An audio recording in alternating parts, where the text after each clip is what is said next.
السلام علیکم ویورس، امید ہے آپ سب باخیر و عافیت ہوں گے۔ اللہ پاک آپ سب کو منہ سمیت اپنی حفظ و امان میں رکھے۔ سامعین محترم، آج کا ویلاگ پاکستان کا سیاسی بحران اور ممکنہ خدشات۔ آج ہم بات کریں گے کہ اس وقت ملک میں جو سیاسی کشیدگی پائی جا رہی ہے، جو سیاسی پارہ بہت ہائی ہو چکا ہے، اس سے متعلق، اور اگر یہی چلتا رہا اس کے بعد ملکی حالات کس طرف جائیں گے۔ یقیناً انتہائی دگرگوں حالات ہیں۔ کہتے ہیں کہ سیاست شطرنج کا ایک کھیل ہے، اور بالکل شطرنج کے کھیل کی طرح ہی اس کی ساری چالیں ہیں۔ لیکن سیاست میں کچھ اصول، کچھ قواعد و ضوابط ہیں جو معزز قومیں اپناتی ہیں، اور اسی وجہ سے شاید سیاست میں ایک طرز حکومت جمہوریت ہے جسے تمام دیگر نظام حکومت پر برتری حاصل ہے۔ پاکستان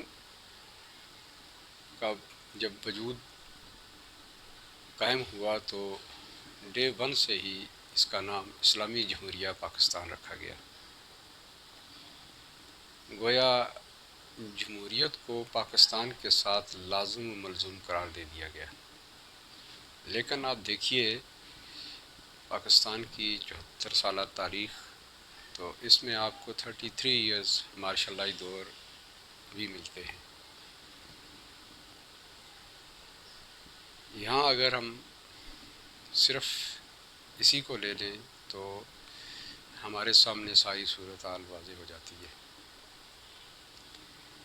اس بار اس قدر حالات مخدوش ہیں کہ ایک طویل عرصے کے بعد 2 ٹرم 5 سال کے جمہوریت کے اس 74 سالہ دور میں مکمل ہوئے، اور یہ تیسرا ٹرم جناب عمران خان صاحب کی قیادت میں چل رہا ہے، جس کے 4 سال مکمل ہونے کو ہیں۔ تو سامعین محترم، اس وقت جو داؤ پیچ کھیلے جا رہے ہیں، خاص کر عمران خان صاحب کی طرف سے اور اپوزیشن کی طرف سے، یہ کوئی بہتر اندیہ نہیں دیتے۔ وہ اس لیے کہ پاکستانی سیاست اس وقت انتہائی پراگندہ ہو کے رہ گئی ہے۔ ہر طرف الزامات، بد اخلاقی انتہا کو پہنچی ہوئی ہے۔ اگر ہم اپوزیشن اور گورنمنٹ کا جائزہ لیں صرف اخلاق کی حد تک، تو ہمیں بالکل واضح طور پہ نظر آتا ہے کہ حکومت لیڈ کرتی ہوئی نظر آتی ہے بد اخلاقی میں۔ یہ بدقسمتی ہے کہ ملک کا وزیر اعظم جب قوم سے خطاب کر رہا ہو اور اپوزیشن کو برے القاب و آداب کے ساتھ مخاطب کرے، تو یقیناً قوم کے اندر بھی کچھ اسی طرح کے معاملات پیدا ہوتے ہیں اور اخلاق بگڑتے ہیں۔ آپ دیکھیے کہ اس وقت کی جو صورتحال ہے، اپوزیشن نے عمران خان صاحب کی نااہلی کی وجہ سے جو ملک میں بے روزگاری کی انتہا ہو گئی، مہنگائی آسمان کو چھونے لگی، زندگی کے دیگر معمولات مفلوج ہو کر رہ گئے، غریب آدمی کا گزارا مشکل ہو گیا، تو ایسے میں اپوزیشن نے اپنا جمہوری حق استعمال کرتے ہوئے احتجاج کیا، جلسے جلوس کیے، اور پاکستان کے طول و عرض میں وہ جلسے کرتے رہے، دھرنے دیتے رہے۔ لیکن عمران خان صاحب کے کانوں پہ جوں تک نہیں رینگی۔ جناب کا کنٹینر کے اوپر جب وہ احتجاجی مہم پر تھے تو یہ فرمانا تھا کہ جی اگر میرے خلاف اتنے سے بندے بھی آ گئے تو میں حکومت چھوڑ کے چلا جاؤں گا۔ اس لیے کہ یہ غیرت کا تقاضا ہے اور میں غیرت مند ہوں۔ لیکن یہ کہنے کی باتیں ہیں، اس کے بعد جو ہم نے دیکھا وہ آپ کے سامنے ہے۔ آپ یہ دیکھیے کہ تحریک عدم اعتماد 8 مارچ کو پیش ہوئی، اور جس طریقے سے وہ پیش ہوئی وہ بھی آپ کے سامنے ہے۔ بہت کچھ اس کے اوپر بات ہو چکی ہے، اور اس کے بعد جو سیاسی بحران پیدا ہوا آپ کی نظر میں ہے کہ حکومت وقت نے کس قدر داؤ پیچ کھیلے، اور یہاں تک کہ آئین کے خلاف بھی ہو کے بہت کچھ ہوا۔ پھر یہ ساری سچویشن جب ہو گئی تو کل یہ ہوا ہے کہ جی جو جلسے ہوئے، ان جلسوں میں جو زبان عمران خان صاحب نے استعمال کی اس کے اوپر بھی بہت ڈیٹیل سے بات ہو چکی ہے۔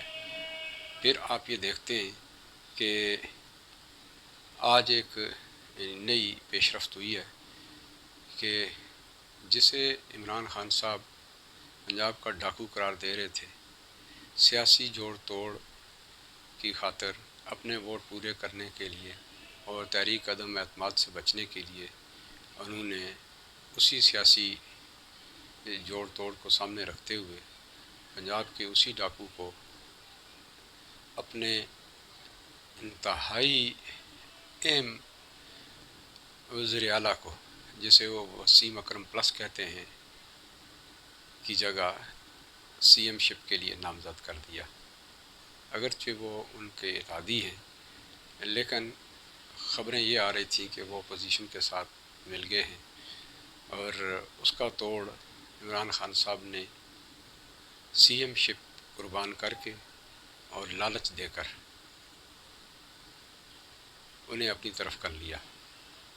تو یہ کچھ ہمارے اصول ہیں، اور ہم سنہری اصولوں کے اوپر کھڑے ہیں۔ اور پھر یہ ستم ظریفی دیکھیے کہ چودھری پرویز الہی صاحب، انہوں نے ایک طرف اپوزیشن کے ساتھ عہد و پیمان کیے، اور دوسری طرف وہ جب سی ایم شپ کے لیے حکومتی بینچز کی طرف سے نامزد ہوتے ہیں تو وہ اس کی حامی بھی بھر لیتے ہیں۔ یہ ہمارے اصول ہیں سیاست کے، اسے آپ اعلیٰ اصول قرار دے سکتے ہیں۔ اگرچہ یہاں پر سچویشن بڑی خراب ہے، کیو لیگ کے جس کے یہ پرویز الہی صاحب ہیڈ ہیں یا چودھری شجاعت صاحب ہیں، کل 5 سیٹیں ہیں۔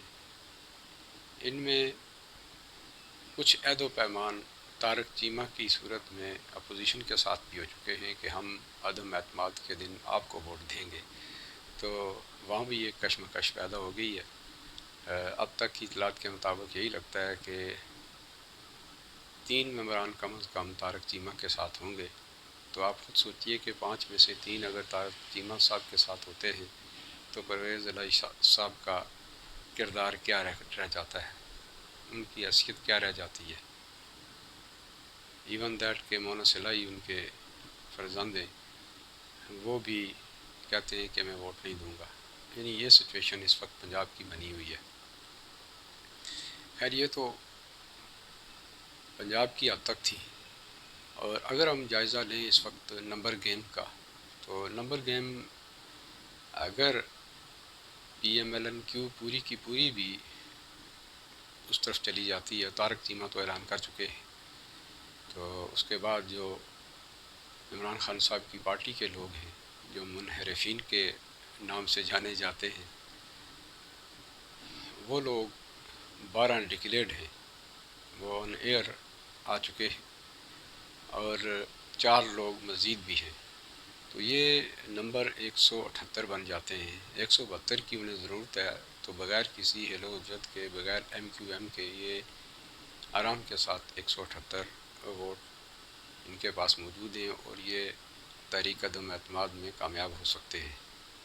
اگر یہی سچویشن 2 دن کی بات ہے رہتی ہے اور تحریک عدم اعتماد میں اپوزیشن کامیاب ہو جاتی ہے، تو آپ خود سوچئے کہ چودھری پرویز الہی کا کیا بنے گا، وہ اخلاقی طور پر کہاں کھڑے ہوں گے۔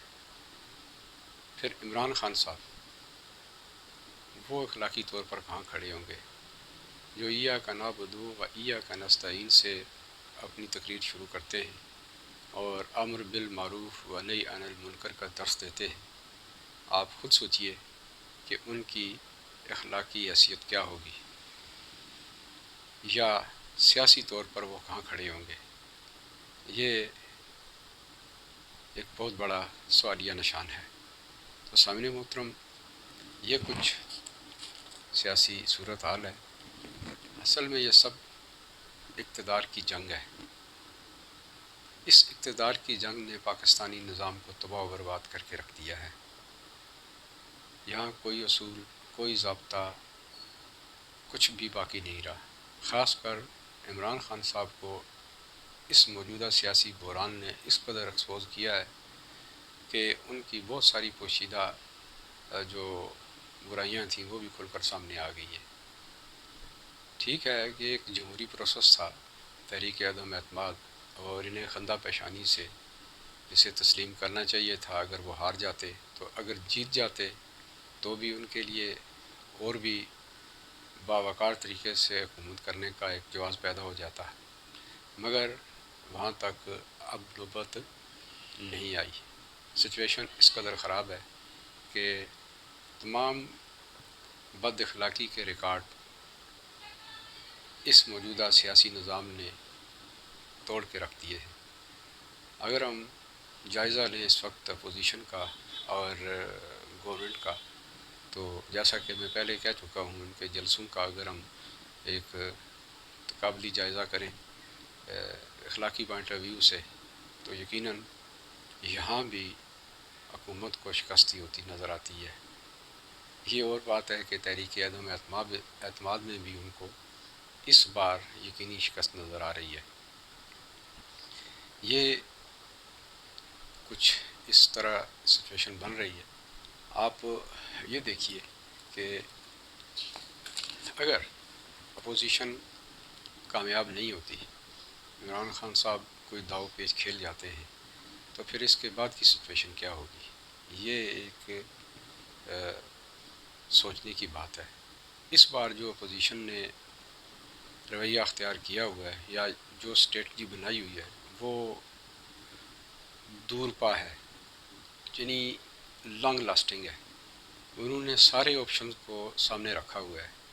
انہوں نے یہ بھی سوچا ہوا ہے کہ اگر کسی وجہ سے تحریک عدم اعتماد میں ہم کامیاب نہیں ہوتے اور پنجاب میں ہم اپوزیشن کو نہیں گرا، اپنا حکومت کو نہیں گرا سکتے، تو اس کے بعد کا علاء عمل کیا ہوگا؟ پاور شو وہ پاکستان میں کر چکے، اور غیر جانبدار جو لوگ ہیں، نیوٹرل لوگ جو ہیں، ان کے کہنے کے مطابق اپوزیشن کے پاس اس وقت عوامی سپورٹ زیادہ ہے۔ خود سوچئے کہ ان لوگوں نے اس کے بعد اگر انہیں ناکامی ہوتی ہے تو روڈز کا رخ اختیار کرنا ہے، ملک میں جا بجا احتجاج ہوں گے۔ جو حالات اس وقت ملک کے بنیں گے اس کا تصور شاید عمران خان صاحب نہیں کر رہے۔ یہ انتہائی نگفتہ بے قسم کی اور انتہائی خراب قسم کی سچویشن عمران خان صاحب کے سامنے آئے گی۔ امن و امان کا مسئلہ کھڑا ہو جائے گا۔ میں بھی کہ ملک میں اگر یہی حالات رہے تو خانہ جنگی بھی ہو سکتی ہے، اس لیے کہ حکومت وقت جو ہے وہ بجائے فہم و فرات سے کام لینے کے وہ بھی مقابلتاً روڈ کے اوپر آ جاتی ہے۔ تو آپ خود سوچئے ایسے میں ملک کی سیاسی صورتحال کیا ہوگی؟ اچھا، یہ تو سیاسی جنگ ہے، سیاسی رسا کشی ہے اقتدار کی۔ یہ اونٹ کس کروٹ بیٹھتا ہے یہ چند دنوں میں واضح ہو جائے گا۔ لیکن یہاں اگر ہم ذکر کریں اسٹیبلشمنٹ کا، اصل میں اسٹیبلشمنٹ کے ایک لفظ نے ساری ہلچل مچائی ہوئی ہے۔ وہ لفظ ہے نیوٹرل۔ آپ کو یاد ہوگا کہ جب عمران خان صاحب جناب نواز شریف صاحب کی حکومت کے خلاف برسر پیکار تھے، جناب سیاسی کزن کے ساتھ، طاہر القادری صاحب کے ساتھ، تو وہاں پر جو کنٹینر میں جو لینگویج یوز ہوتی تھی اور جو لوگوں کو سہانے خواب دکھائے جاتے تھے وہ بھی آپ کے سامنے ہیں، وہ بھولیے گا نہیں، ان کو سامنے رکھیے گا۔ پھر اس کے بعد کا عمل آپ دیکھیں کہ وہ روز یہ کہتے تھے کہ امپائر کی انگلی کھڑی ہوگی، پھر وہاں پر جو مفاہمت ہوئی وہ بھی آپ کے سامنے ہے کس نے کروائی۔ پھر اس کے بعد کا جو معاملے چلے، یعنی جو حکومت الیکشن ہوئے اور الیکشن کس طریقے سے ہوئے، آر ٹی ایس کا بیچ میں ذکر آیا اور دیگر بہت ساری چیزیں آئیں، انٹرنیشنل رپورٹنگ میں بھی دھاندلی کا ذکر ہوا، یہ ساری چیزیں آپ سامنے رکھیں۔ پھر اس کے بعد جب حکومت بن جاتی ہے تو حکومت کو جو سپورٹ ملتی ہے یہ بھی آپ دیکھتے جائیں، یعنی عمران خان صاحب کی حکومت کو جو سپورٹ ملتی ہے وہ بھی آپ دیکھتے جائیں، یہاں تک کہ جب 90 دن پورے ہوئے تو مختلف جگہوں پہ کانفرنسز ہوئی، میڈیا نے یہ کہا کہ جی اب 90 دن تو پورے ہو گئے، ان کی وہ پوزیشن نہیں ہے، وہ پرفارمنس نہیں ہے جو انہوں نے ہمیں بتائی تھی، تو اب کیا کریں۔ اس کے اوپر جب احتجاج شروع ہو گئے، خاص کر تنقید جب شروع ہو گئی، تو آپ نے دیکھا کہ اسٹیبلشمنٹ کو انٹروین کرنا پڑا، یہاں تک ہوا کہ ٹی وی کے اوپر آ کر یہ فرمایا گیا کہ جی آپ 6 مہینے انتظار اور کر لیں، انشاءاللہ بہتر حالات ہو جائیں گے، یعنی فل سپورٹ ملی۔ اس کے باوجود بھی عمران خان صاحب کی نالائکیاں اس قدر زیادہ ہوئی کہ بجائے اس کے کہ بہتری کے دن بدن ملک کی حالت خراب ہوتی گئی، سب کے سامنے ہے۔ اور بے روزگاری اس وقت جس پوزیشن میں ہے، یا مہنگائی جو اس وقت مارکیٹ میں ہے، اس سے کوئی شخص بچا ہوا نہیں ہے، آپ کے سامنے روز معاملات ہوتے ہیں، یہ کوئی ڈھکی چھپی بات نہیں ہے۔ گویا عمران خان صاحب کی نائلی اس قدر بڑھ گئی کہ وہ حکومتی انصرام سنبھالنے کے پوزیشن میں نہیں رہے، تو اس وقت اپوزیشن اٹھی ہے اور اپوزیشن نے جلسے جلوس کیے، اگرچہ وہ پہلے سے کر رہے تھے لیکن اس میں تیزی آ گئی اور انہوں نے اسٹریٹجی بنا لی، حتمی اسٹریٹجی جس کا میں نے ذکر کیا۔ تو جب یہ سچویشن سامنے آئی ہے تو ہماری اسٹیبلشمنٹ نے بھی بڑی عقل مندی کا مظاہرہ کرتے ہوئے یہ کہا کہ ہم نیوٹرل ہیں، ہم دیکھتے ہیں کہ آپ یہ اپنا سیاسی بحران کس صورت میں کس طریقے سے حل کرتے ہیں۔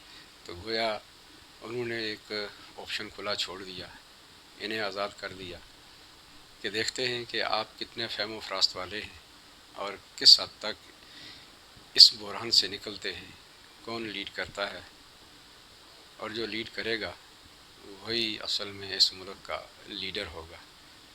تو بہرحال یہ کچھ سچویشن اس وقت آپ کے سامنے ہے،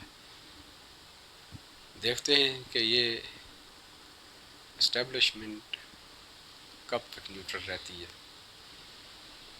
اگر میرا ذاتی مجھ سے رائے لی جائے تو میں یہ کہوں گا اس وقت کی موجودہ جو سیاسی صورتحال ہے وہ چونکہ سیاسی طور پر ناکام ہو چکی ہے، اور نہیں لگتا کہ یہ موجودہ سیاسی قیادت جو ہے وہ اس کو سنبھال پائے گی، اس لیے کہ عمران خان صاحب کو بھی لوگوں نے چیک کر لیا، انتہائی ناکام ترین شخص ثابت ہوئے سیاستدان۔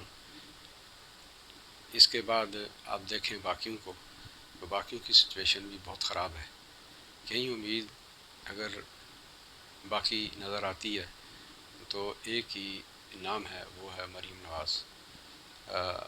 لگتا ہے کہ وہ سیاسی بصیرت رکھتی ہیں، دور اندیش خاتون ہیں، اور سب سے بڑھ کر یہ ہے کہ وہ بد اخلاق نہیں ہے، وہ بڑی جچے تلے انداز میں بات کرتی ہیں، اور تمام تر صلاحیتیں ایک لیڈر کی جو موجود ہوتی ہیں وہ ان میں بدرجہ اتم موجود ہیں۔ اس کے ساتھ ساتھ اگر ہم ذکر کریں بلاول بھٹو زرداری کا، تو کوئی شک نہیں اس میں کہ وہ ایک ینگ سیاستدان ہے، اور اس وقت وہ اس ینگ ہونے کے باوجود بھی ایک پارٹی ہیڈ کر رہے ہیں اور ملک کی بڑی پارٹی ہیڈ کر رہے ہیں، وہ بھی بہت اچھے طریقے سے اس وقت تک چل رہے ہیں، ان کے بھی بیانات بڑے اچھے اور بڑے مدلل قسم کے ہوتے ہیں۔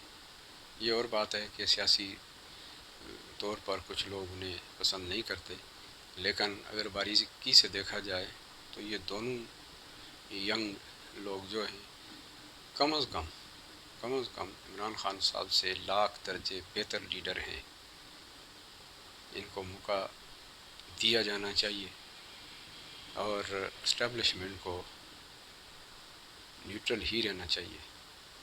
کم از کم اس بار یہ فیصلہ تو ہو جائے کہ یہ جو دو لوگ اس وقت سامنے ہیں، کیا یہ اپنے آباء و اجداد کے طریقوں کو لے کر چلیں گے یا اس ملک میں مزید اصلاحات لے کر آئیں گے اور اس ملک میں بہتری کے کچھ آثار بنیں گے۔ ایک موقع اور صحیح۔ اسی کے ساتھ ہی مجھے اجازت دیجیے، اپنی رائے ضرور کمنٹ سیکشن میں دیا کریں۔ آپ کو پورا اختیار ہے اختلاف کا، اور سبسکرپشن کا عمل ایک بار پھر انتہائی سست ہے۔ اگر آپ کو ویلوگ پسند آیا ہے تو ضرور لائک بھی کیجیے اور بیل آئیکن ضرور پریس کیا کیجیے تاکہ میرا آپ کے ساتھ رابطہ بھی رہے اور آپ تک نئی ویڈیو پہنچ سکیں، اطلاع آپ کو ہوتی رہے۔ اسی کے ساتھ ہی مجھے اجازت دیجیے، اللہ حافظ۔